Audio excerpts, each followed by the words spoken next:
We are a big target for drugs that this region is being flooded with. Despite our stiff penalties, some traffickers try their luck because of the profits they can earn. The street price for drugs is much higher in Singapore than many other parts in this region. Our purchasing power is much higher, our GDP is much higher, our wealth is much higher, so it's obvious. ICA and CNB have found drugs at the borders in fire extinguishers, furniture, even fruits. People find many innovative ways of trying to smuggle in. Last year, CNB seized about $15 million worth of drugs and dismantled 25 drug syndicates. The number of drug abusers arrested increased by 10% from the previous year, while the number of cannabis abusers reached a 10-year high. The Health and Lifestyle Survey conducted by IMH in 2022 showed that the mean onset age of illicit drug consumption in Singapore is 15.9 years old. This is the age of a secondary 4 student. We take an evidence-based approach towards drug control. In 2019, we changed our policy to focus on helping persons who are pure drug abusers.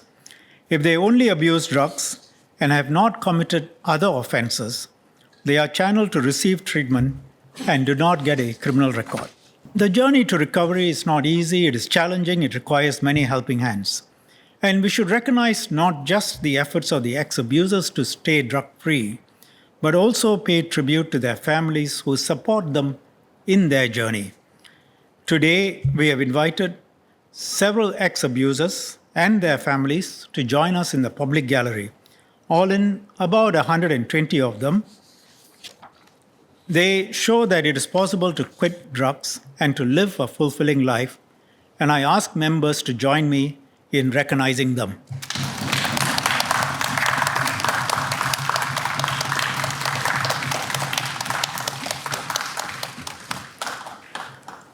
While we seek to help abusers, we take a tough approach against drug traffickers. We have zero tolerance for those who destroy the lives of others for money. The death penalty is imposed on persons who traffic specified amounts.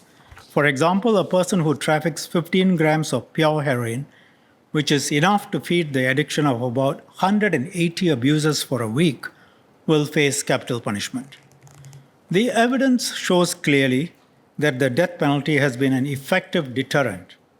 In 1990, we introduced the death penalty for trafficking more than 1.2 kilograms of opium.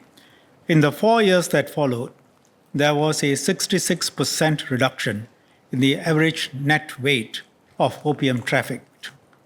A 2021 study was conducted in parts of the region, and it showed, and I put up the figures, 87% of those surveyed, this is 9 out of 10, believed that the death penalty deters people from trafficking substantial amounts of drugs into Singapore. 83%, it's 8 out of 10, believed that the death penalty is more effective than life imprisonment in deterring drug trafficking. And 86% believed that the death penalty deters serious crimes in Singapore. It is not easy for us, members, policymakers, ministers, to decide to have capital punishment as part of the penalties in law. But the evidence shows that it is necessary to protect our people, prevent the destruction of thousands of families, and prevent the loss of thousands of lives. That is why we maintain the death penalty. Members have to understand this is nothing short of a war. I say that we are fighting a war, I'm using that analogy, because that is the scale in terms of victims and lost lives. In this war, we will have to decide, do we want to go soft and risk ending up like countries I've spoken about earlier? Do we want to become a narco state or an infamous brown town or a hotbed for drugs and violence? People may say, no one is asking you to go soft. Impose very tough penalties. Just don't impose the death penalty. And I've said there is a clear difference between the deterrence effects of the death penalty as opposed to other punishments.